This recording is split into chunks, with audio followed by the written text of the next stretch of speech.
First time niyo po na buong po talaga yung bus. Second time. Okay.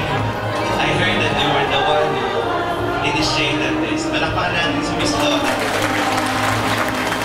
Salamat po. Alam niyo po, ngayong araw na ito ay tinatawag ninyong reunion. Pag-iisa.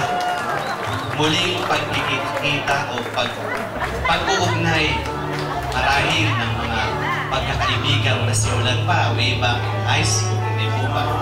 O kaya naman, pag-iibigan. Kung meron man. Meron ba rin itong magkaklase na naging mag-asawa? Hindi natuloy. Lahat ba dito yung married na? Meron pa ba single?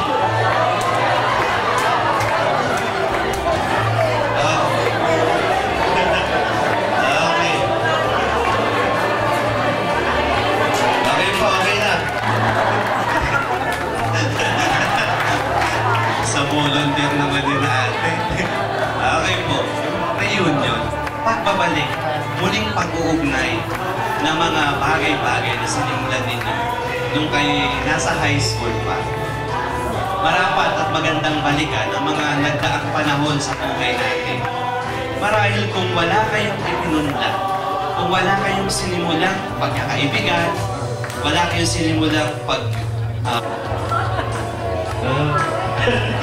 bumabawi ang pare, natakot hindi makalabas dito.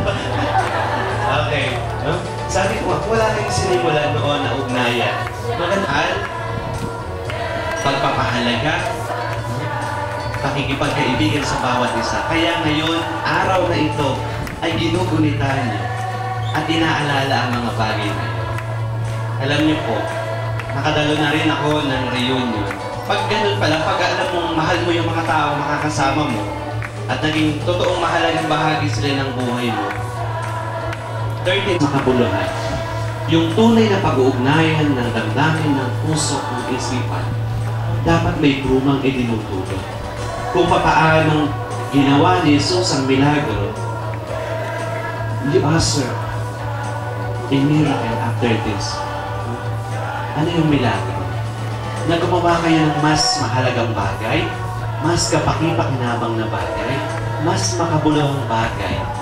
Dito, sisimulan sa reunion na ito na magpapatuloy hanggat kayo may mga hiling. Hindi man sa mga kaklase ninyo, maaaring sa mga anak, o sa mga apo. Meron nang may mga apo kasi hindi halata. Tuwan-tuwa naman kayo. Pero, there are a lot of people, no, needing yung pakikipagkaisa ng damdamin ni Maria at Jesus. Sana ganun din ang ugnayan natin sa Panginoon. Sapagkat kung tunay tayong mayroong magandang ugnayan sa Panginoon, lagi ang bunga nito ay maganda. Lagi ang bunga nito ay kapakipakinabang. Hindi lamang para sa ating mga sarili o sa inyong mga sarili, bagkus sa lahat ng tao na nasa inyong paligid. Asahan po ninyo ang aking panalangin para sa inyong lahat. Spend our time with improving our status in the society, improving our worth as a person and as an individual. Let us also spend some time with the Lord. Kung gulit na kailangan ng pagtulong, pwedeng tumulong kayo sa mga gusto ng natin. Marami. Pero what is important is meron kayong panahon, hindi lang para sa pagpapaunlad ng sarili.